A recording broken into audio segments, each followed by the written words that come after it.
Yeah, welcome to Art's Place Fishing Channel. Fish Talk Live number 2. Welcome everybody. Hey, this is the second live stream show I've done on this channel. So, let's get her going. So, today we're going to talk about this season's fishing season. Uh, We'll talk about new species added to the list. This show, we're going to talk about fishing places and fishing tackle baits. I mean, we're going to talk about it all. Fishing, and we might even talk about some other things. Basically, my channel is about carp and catfish. Well, mostly carp right now. But I've done some more fishing this year than last year, but because of COVID and I had a little car wreck that really messed things up, that kind of prevented me from fishing the last few months. So hopefully in 2021 will be a way better fishing season for me. Uh, Originally, I was supposed to go down to Florida last March when all the states decided to shut down. So I ended up canceling that trip and staying home. And during the shutdown here in Colorado, I did do some early spring fishing. Fishing? Yeah, spring fishing season. Did not catch anything, so I didn't have a whole lot to show. However, a great subscriber sent me a Fenwick rod, an HMG rod, about a 6-footer, and it came with a case to put it in and 2 different rod tips, which was really cool to have. So I used that mainly for carp, and what I ended up getting for a reel is I got an Abu Garcia Black Max 40, and I put 30-pound braided line on it. And I'm not too hip on the braided line because it's just really freaking hard to cut. But it did fairly well. However, you would think with braided line I wouldn't have breakoffs, but I did. On July 4th, I went out to Chatfield Reservoir.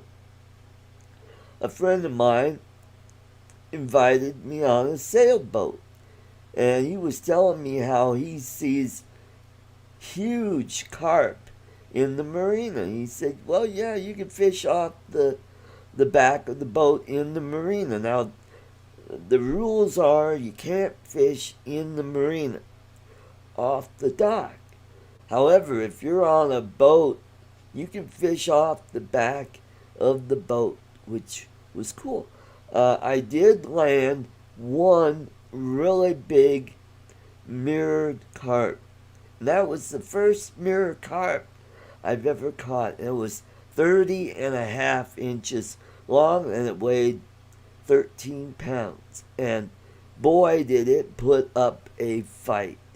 So right now I have nobody in the chat, so I mean it's a fairly new live stream. Hopefully people will find it and jump in and be part of the live stream. I've also sent out links to my friends in the drone community, and hopefully they will jump on.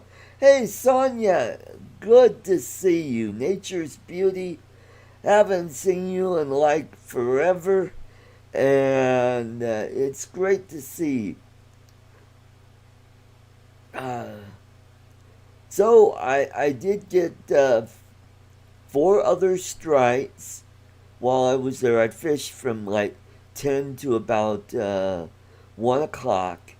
And then bad weather started to roll in. And we decided to get out of there because then we did have a thunderstorm rolling. Hey, Mike, GFO drone and tech guy, welcome, welcome. So so I got 4 other strikes. One was one was just a little nibble and got away, and then there were 3 others where the line just busted off. And I think what happened was, underneath the dock there are cables and metal pillars, and I think what happened was the fish got wrapped around that and was able to break the line. Uh,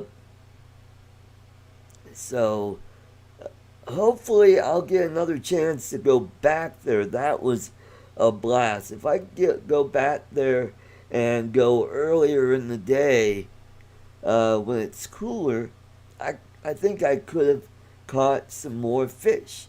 And I definitely know there are a lot more fish over 30 inches long out there.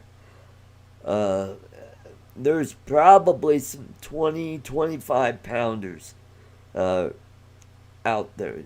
It's a big lake, and now that they expanded the dam and now they could retain more feet acre of water there, that's going to make the fishing very interesting. It's got excellent walleye fishing there. There's trout. I caught a ton of smallmouth bass, and I know there's largemouth in there. I think I've caught some bluegills there, and I know there's some catfish in there that I'm going to try. Hopefully next year, a friend of mine, Rick, he's got a bass boat, and there's a really good spot not far from the North Marina where I think it's going to be really good for carp fishing, because there's a spillway, an overflow spillway, where I've seen a lot of carp hanging around there. So hopefully next year we could take his boat, get around over there, and it's just north of where the swimming beach is.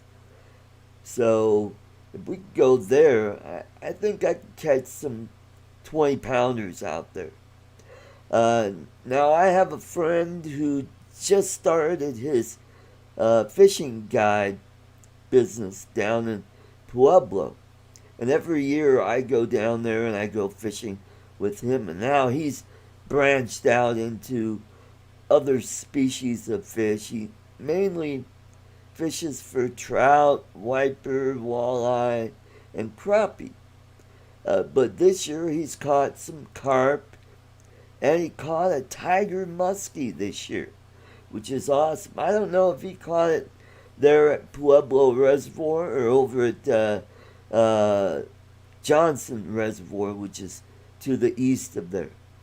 But he's not. He fishes other places. He goes up to Antero and he takes pictures up, or takes fishermen up there. He's a paid guide service.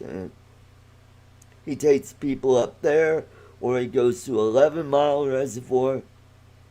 And I know he's fished over at Johnson Reservoir over to the east. And it's a pretty good size reservoir as well.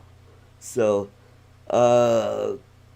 if I go to Pueblo Reservoir, there's a bunch of coves that I'd like to try out where I think there's honey holes for carp in there.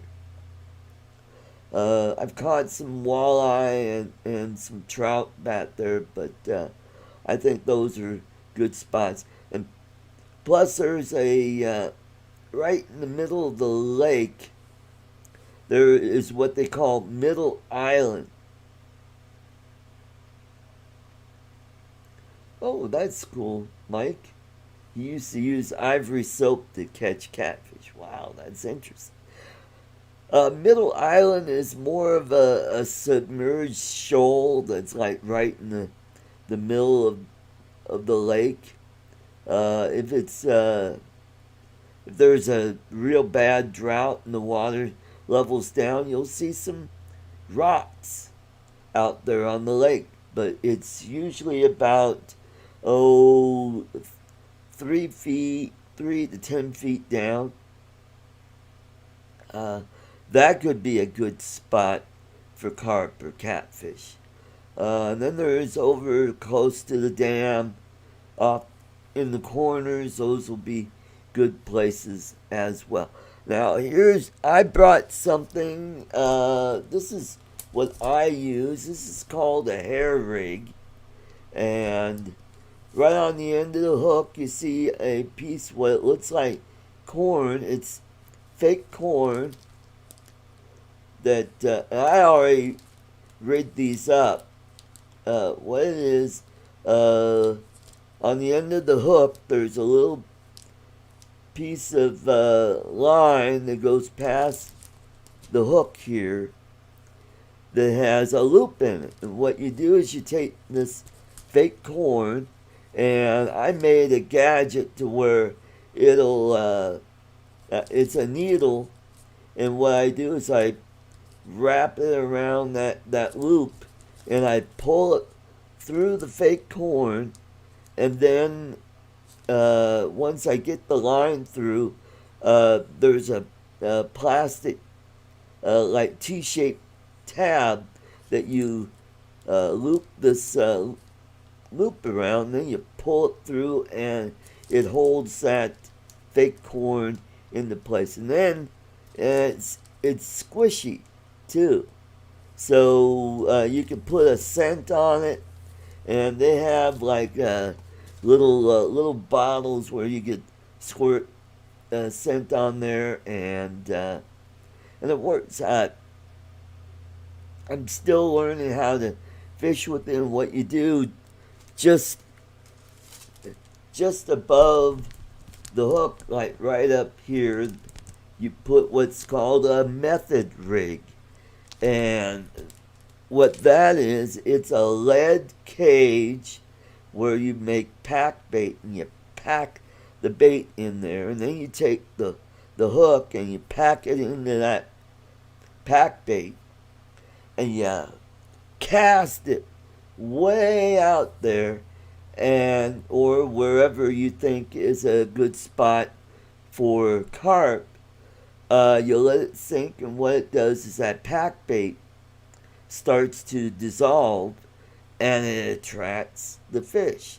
And what's in the pack bait is I use instant oatmeal, and what I put in is I put Jello, and I put a little bit of honey, and what else do I put in? You put water in there, and you just mix it up, and then it starts getting kind of gooey and sticky. That's so that it'll adhere to the method rig.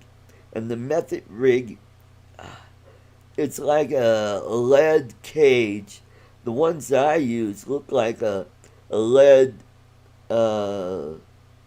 I wish I had one here that's twisted so that the line goes through the center, and then you just pack the bait in there, and it holds the pack bait in there, and it works great. And also, there are guys, the hardcore guys, what they do is they make what are called boilies, and those are like uh, baked uh, dough balls. What they do is they make them into little dough balls that are about half-inch in diameter, and they're hollow, or they've got a hole through the center. And I think you could do the like with the method or with the hair rig, you could put the string through that, and that starts to dissolve, and that attracts the fish. You can also catch catfish with this rig. They like sweet smelling stuff. They also like stinky stuff. So anything that smells attracts catfish. So that's what's going on. Also for catfish, what they like is all it depends on the time of the season. Some like live bait, like if you catch a small bluegill and you get a similar rig to this to where you can have like a hollow uh, you know, what are those? It's not as, well, you can put a slip sinker on there. You get one of those uh, big slip sinkers, and you can put the bluegill on, cast it out there, and in no time, catfish will come along, and you'll catch a nice catfish. Or you can make your own stinky bait to put on there. Chicken livers, chicken gizzards, uh, even dead minnows, they work. What? Oh, do you eat the carp? I don't eat the carp. I have some friends who do eat the carp. When I fish at my friend's ranch, he's got a private pond, and he lets me keep all the catfish for his ranch hand, Ramon, who takes it back home to his family and they cook it up. Now, you gotta know how to cook carp because, well, they feed off the bottom, so, and there's mud veins in the meat and they've got small bones, so, I've never eaten carp. If I know somebody that knows how to cook it, I'll try it. Catfish I do like. I would not eat one of those great big catfish because they will taste fishy. I would catch a catfish, maybe 5 pounds to a pound because those will taste fresh and they won't taste as fishy. Trout, I love trout. Salmon, I've caught some salmon when I lived in Michigan. Walleye, I love walleye. Walleye is a really good eating fish. Perch is really good eating. But I'm mainly fish for sport and catfish. Catfish does have a little bit of a fishy taste, but if you marinate it in milk, it'll take out that fishy taste to it. Trout is just, oh God, it just tastes great with lemon and butter on it and bread it just right. Oh boy, it's the best. Sunfish like bluegill, crappie is really good. They can kind of taste a little fishy. Same with bass, largemouth, smallmouth bass. Smallmouth it probably tastes a little better because they're more of a cold weather or cold water fish. Where largemouth bass, they could stand warmer waters, so Uh, oh, monkfish. Yeah, that's pretty good. When I was in the Philippines, I had what's called milkfish. And milkfish, it's pretty good. It kind of reminds me of trout, but the only thing I didn't like is it has a lot of little teeny tiny bones. Now, tilapia, that is a real good eating fish. It doesn't have a heavy fishy taste to it. It's got a nice white flaky meat to and oh boy, I like it. I do it fried. I do it deep fried. Uh, yeah, milkfish is a pretty common fish in Asia. They're silvery looking, and they're found all over the Philippines. They get tilapia, they get other ocean going fish like barracuda, parrotfish, mackerel, uh, uh, grouper. They call it lapu lapu. Which is funny, Lapu Lapu was the name of the king who was the leader of a tribe just off the coast of Cebu Island, who killed Magellan when his fleet was there.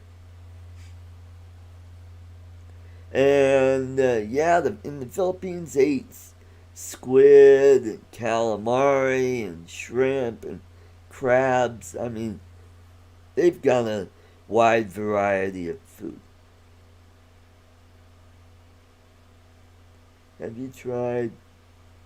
Have you tried most fish? Or I've tried a lot of different kinds of fish. Pike is really tasty. I know where you live in England, they have pike in there, and over in Europe, and that's a tasty fish. Although it does have some small bones, and if you know how to fillet a big pike, and I learned how to do this when I lived in Michigan, and there is a way you take the back of the knife and you go through that lateral line, and that'll lift up all those tiny bones. They're called Y bones because, well, they look like the shape of a Y. And so once you do that, then you just pick out those little tiny bones, and they taste awesome. I have not tried char, but that's a cousin of a salmon. And grayling is, I think, more like a white fish. And they're not common down here in Colorado, although they have been found up in the northern mountains here in Colorado. Uh, what else? What other fish?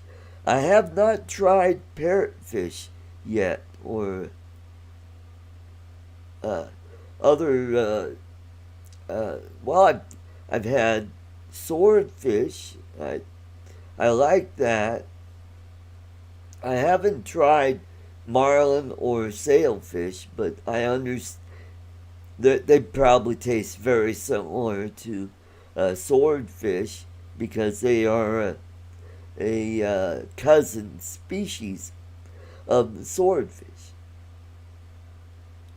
Well, thank you, Sonia.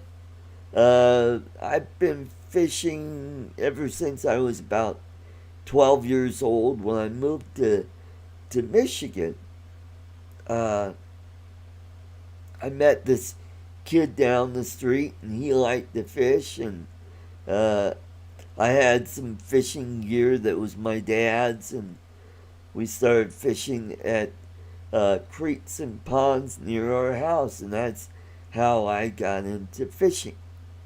And I used to watch all the fishing shows that were on Sunday mornings in the U.S. Uh, and I learned a lot from that. And that's how I learned how to lure fish. Using fishing lures, uh, and that's another challenge too. And that's really exciting because learning how to present a lure or a bait to a fish and increase the amount of strikes or catches, which is cool. I have gone fishing in the Philippines when I was there in 17. Didn't catch anything, but I'm hoping to go back either in February or March, depending on how this whole COVID thing works out. Uh, and I have some fishing gear that's still there at my friend's house, and all I have to do is grab that. And what I will do is I'll bring a few lures and hooks with me, so when I get there, then I could give that a try. But mostly on this trip, I will be visiting friends and what I call my Filipino family there, because I have a goddaughter in Camarines, which is in the eastern part of Luzon. And I have a goddaughter down in Davao City in Mindanao. And my girlfriend, she lives in Mindanao on the other side of the island. So I gotta go visit her. Plus, I have some friends up on the big island of Luzon. They live southeast of Manila that I have to go visit. So you'd think 2 weeks would be plenty, but I'll be on a constant go when I go there. I'm definitely going to bring my drone with me so I get some pretty cool drone videos while I'm there. And it'll give me a chance to see more of the country while I'm there.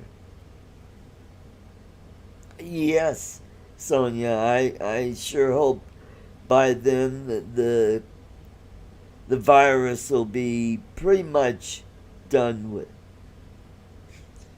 But if I get a chance to, hopefully I'll go to Florida either in March or April.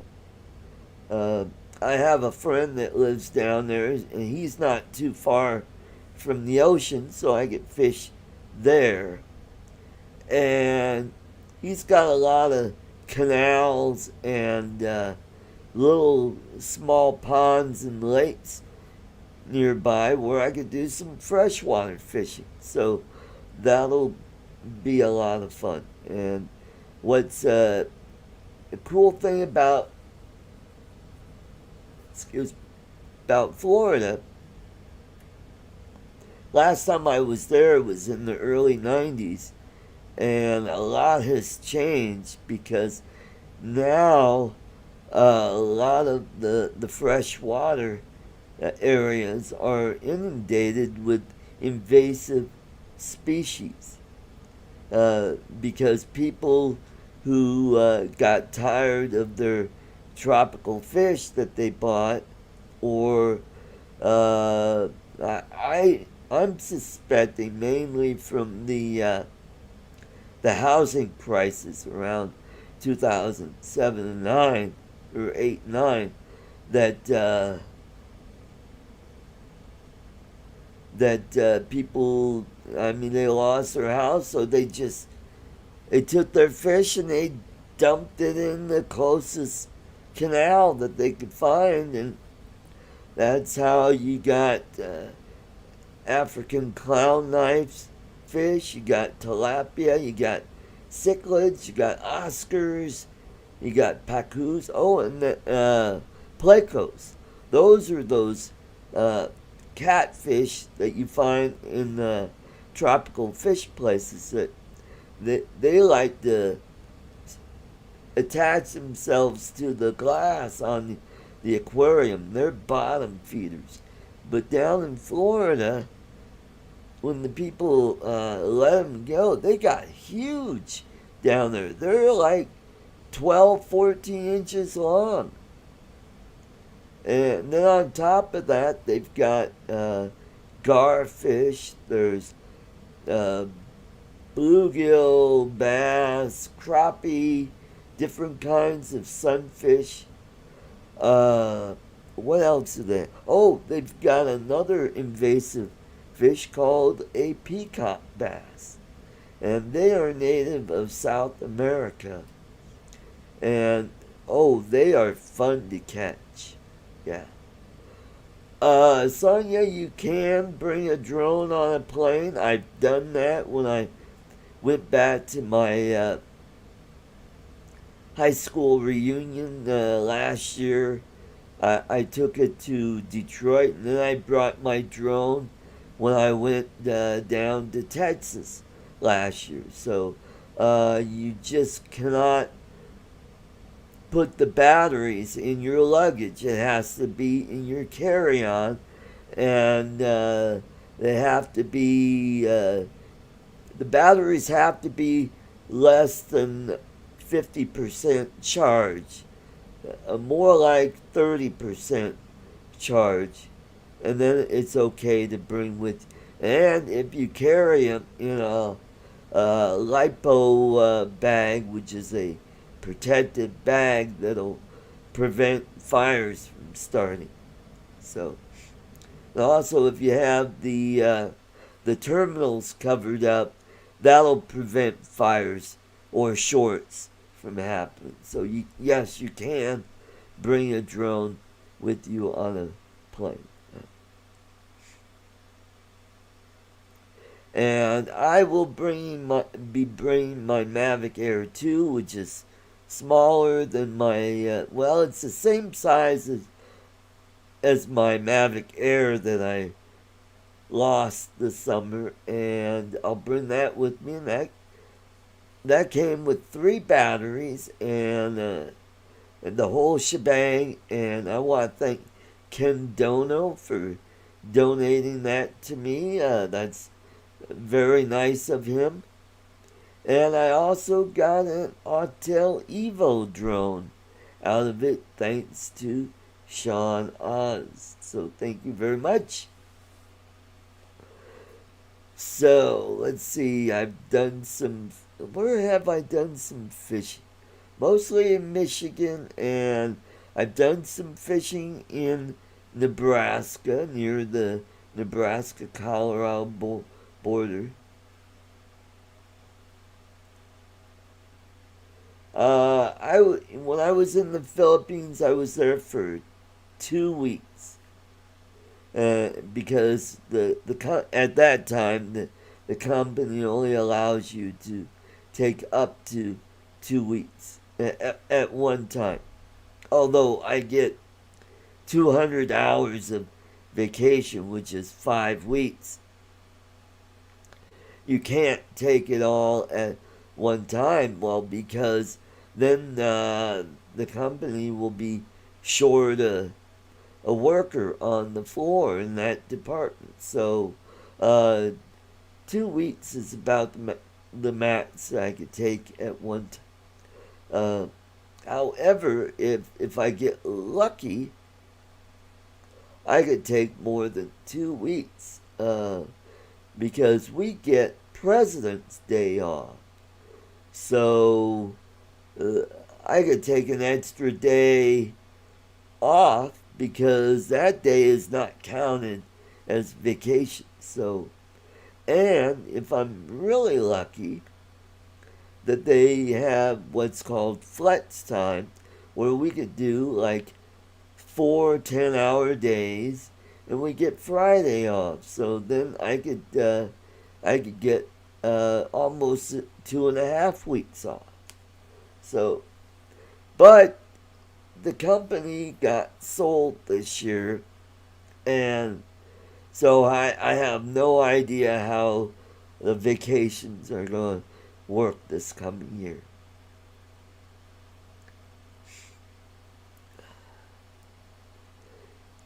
I've done some fishing in Florida.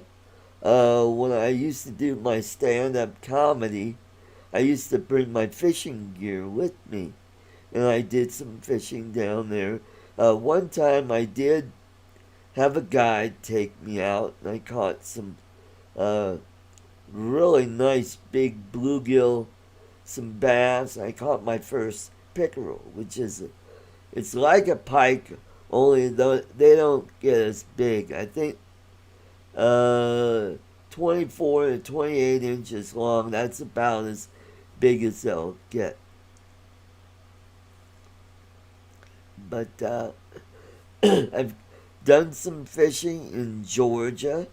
Uh, I had cousins that lived uh, straight west of Atlanta, and they were like 12 miles from the Alabama border, and they had a lake in town, and I've fished there before. I caught some bluegills and some bass there, so that was pretty cool. Where else? Oh, I did some. Excuse me. I did some deep sea fishing off the coast of North Carolina on one of those party boats where I caught a triggerfish and a red snapper, which was cool. And one time I was doing a comedy show at a Sheraton hotel that had a dock right on the river that ran through there, and I caught what's called a needle nose gar, and that thing was, I don't know, it was over 2 feet long, and they have a long narrow snout that's full of sharp tiny teeth, and when I got him up to the surface, he rolled around and he snapped the line. Yeah, it's like, dang it. But I've done some deep sea fishing in Aruba, and I did some reef fishing in the Bahamas where I caught some barracuda, grouper, uh, parrotfish. Oh, it was a blast. Oh, and an amberjack. That was cool. So, hopefully, when I'm in Florida, I'll be able to fish on the Indian River, which is a river that runs in between the barrier islands and the main mainland of Florida. And I could probably catch some mackerel there, all kinds of of fish there. Yeah, but it did put up a really nice fight. It was a lot of fun to catch. So, what else is going to do?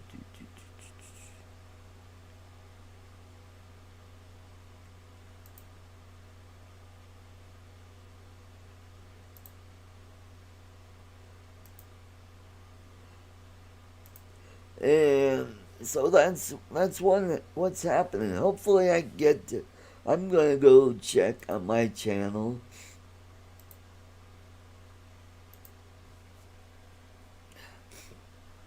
Oh, cool. I got 2 people watching. Okay, hopefully. Yeah. Oh, and thank you for uh, hitting that like button for me. There we go.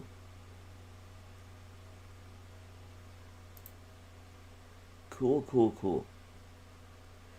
So, normally this is Mitch's time slot where he does his FPV stuff.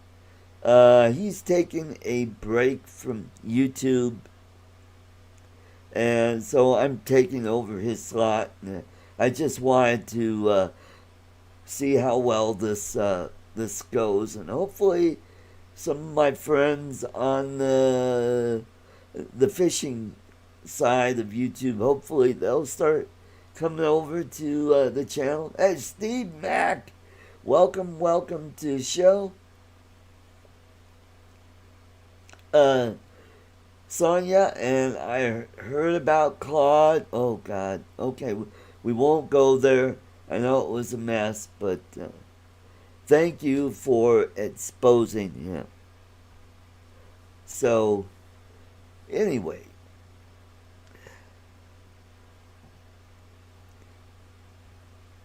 Oh, sure. I think I'm going to hang out for another 20 minutes, Steve. That would be great if you could share this out. And this channel, I have over 300 subs. I'm going to try and build up this channel. And hopefully next year, if I could get it up over 1,000 subscribers and then get it up to over 4,000 watch hours, and I could start making money on this.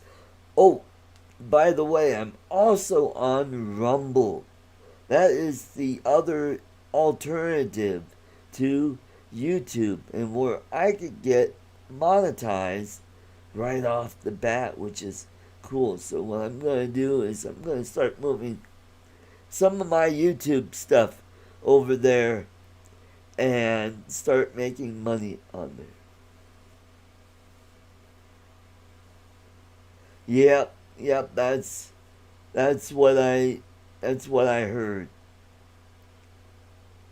So yeah, I'm sorry about that. And boy, that was a whole weird thing that went down there. So and sadly, we don't see Pusha Studios on anymore. Yeah, let's get a few people in here, and I have done some fishing in Canada, over on the Lake Huron side of Canada, and I fished up in Peterborough. Fished the canals up there, caught some nice size bass up there. Would love to go back there and do some fishing. My folks had some friends that lived near Godrich in Kincardine, Canada, which is north of it's north of Windsor, Ontario, and but it's a beautiful area where they. And I did fish a little bit out in Georgian Bay. That's right. That's where I did some fishing.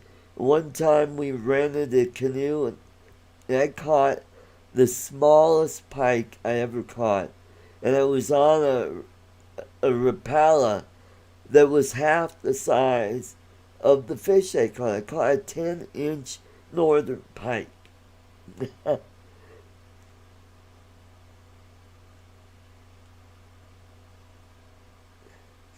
Yes. Uh, if you check out my channel, I bring out my video equipment, and I've got what's called a chest mount, where I mount a camera on there, and then, well, this coming season I'll do more uh, 2 camera shoots, maybe 4 camera shoots, because what I did is I made a gadget that's made out of wood, where the bottom has a mount for a GoPro. So I've got one of those waterproof housings, and if you go check out my channel, you'll see some underwater videos that I made with my GoPro. So those of you out there, if you just joined my channel and you like my content, please click on the icon in the lower right hand corner and you'll be subscribed. Wasaga Beach on. No, I don't.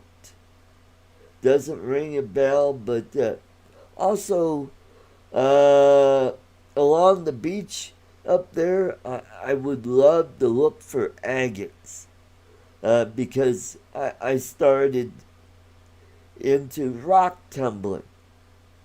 A friend of mine gave me all his rock tumbling stuff, and I did it for about a year, and frankly, I just don't have anything to tumble, and I'm all out of grit. All I have is leftover grit, and I need to get some new grit.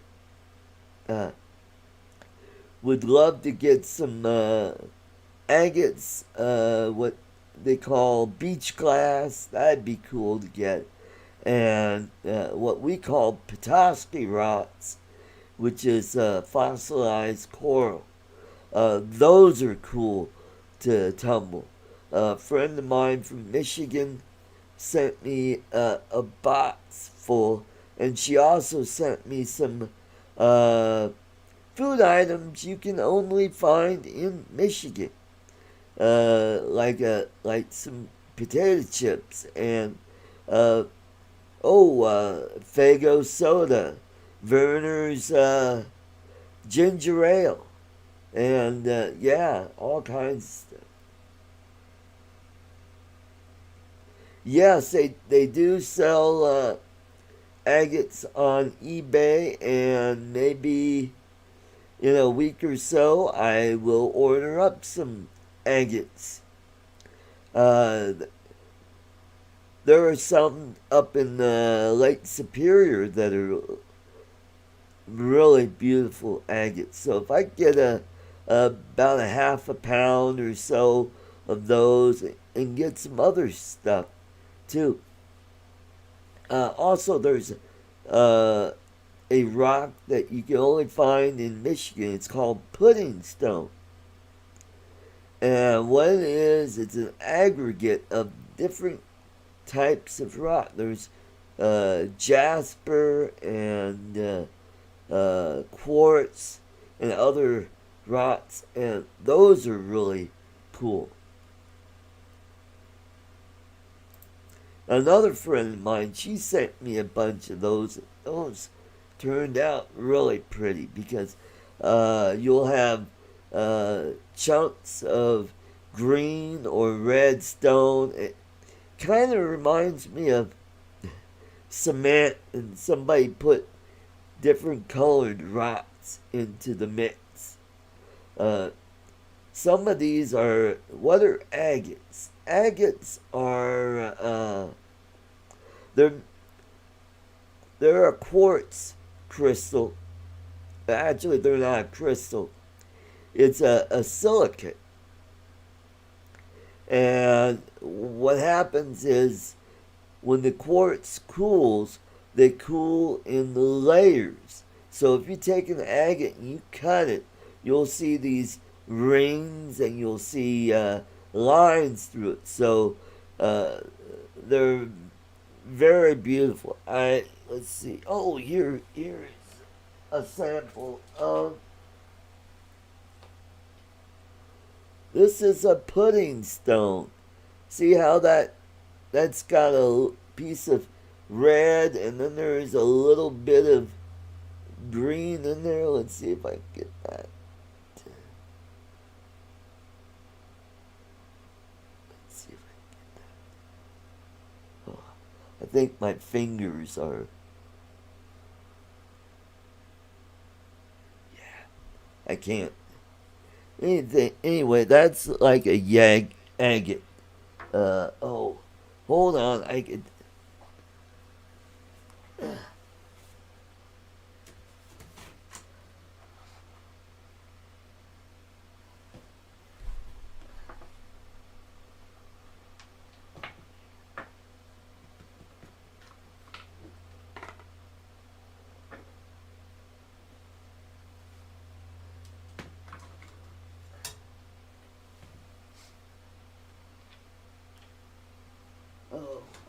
on. Talk amongst yourselves.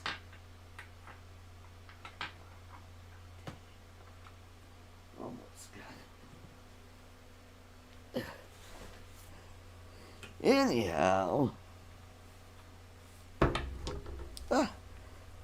That's an agate.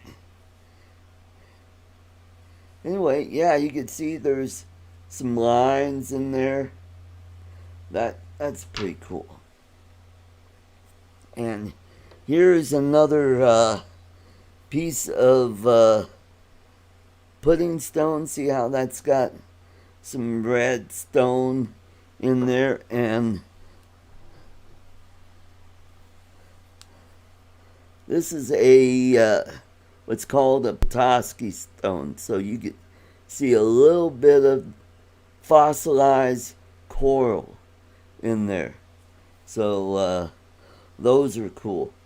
Now, over on the west side of Michigan, up towards Traverse City, there is a place where they have bluestone. And what bluestone is back in the late 19th century, there was a smelter that would dump this what's called slag into Lake Michigan.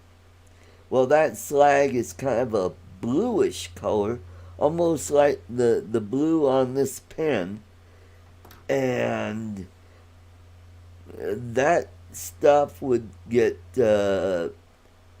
tumbled up in the rocks, and it would wash up on the shores, and you get this blue colored stone. So people would gather those and polish those up. Now, like the agates up in, you know what, I'll have to get some. Yes, the way you can tell an agate is when the sunlight is just right, the rocks will give off a kind of a glow to it. So if you find those, snatch those up and mail them to me.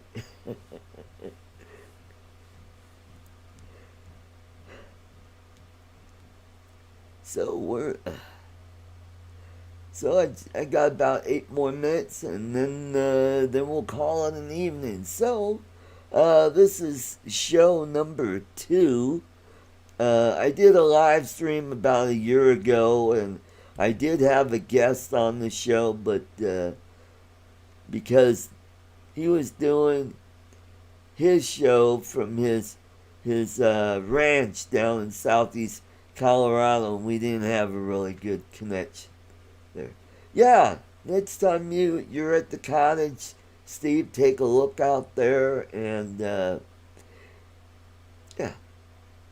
do a little bit of rock hunting. That's cool. So, and that is my goal for 2021. 2020, I did get the channel over, my drone channel, Arco Drone Solutions. I did get it up over,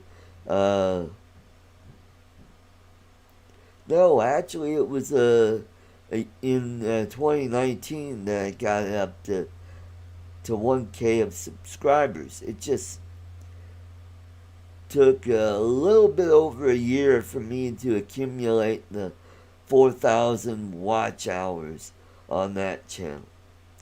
So I'm going to try and grow this channel, try to get more videos. Just that I worked so many hours. I'm going to try and fish more different spaces or places around the Denver metro area, and get you some good content. And let's see, where have I fished? I fished at Highlands Pond. I did a lot of fishing over at Lake Arbor, which is near my house, caught a few carp. Now, I heard some guys catching carp up to 32 inches long, which is awesome. So hopefully next year I'll be using this rig setup and with the method rig, and learn how to make some pack bait that'll attract a lot of, yeah. Now over there on Rumble, I could be monetized right off the bat, and that's what's cool about Rumble. So that channel is Artco Drone Solutions. That's my username. I may change it. I don't know, but that's the nice thing about that. I just found out over on Mel's channel that YouTube and Google have changed their requirements, their user agreement. Now, instead of taking 30% when you get monetized, they're going to take 45%. That just sucks.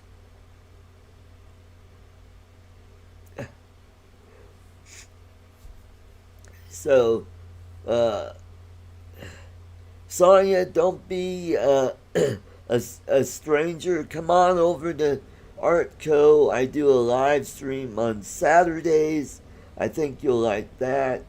It's an hour earlier than this. Actually, it's a couple hours earlier. It's at 5 p.m. my time. And what time is it over there in...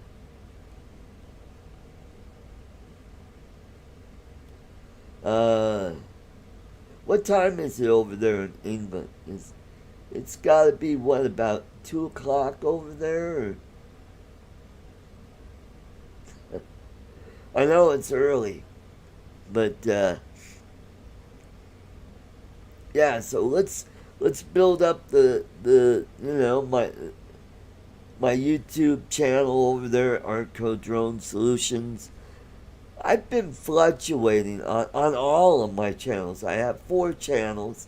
I have a cooking channel called Chef Boy RT, and I have my political channel, Arts Place Conservative Talk channel. That's Sunday afternoons here, and it's weird. All my channels have been just bouncing around, and it seems like I'm stuck at 1440 on the Artco Drone Solutions. So let's get this channel up to 1,000, and let's get this channel monetized, and let's see where we go from here. There are a whole bunch of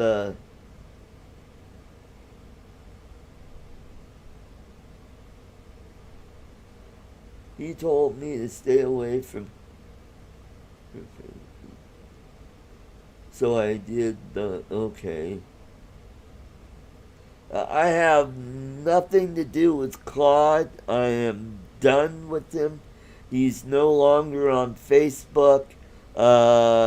His drone channel is gone, so I have nothing to do with him. So don't be a stranger. Come on over to my drone channel. I do a live stream like I have been doing for over a year. And on my political channel, Lloyd Mendenhall is my co-host, and we get some pretty interesting guests on there. So hopefully down the road I will get some more guests on there. So, alright, we're almost there to 1 hour. I think we got it up to 4 people watching. That's cool. So, I don't know if you guys could see it, but I got a little bit of a fuzz on my chin and under my nose here.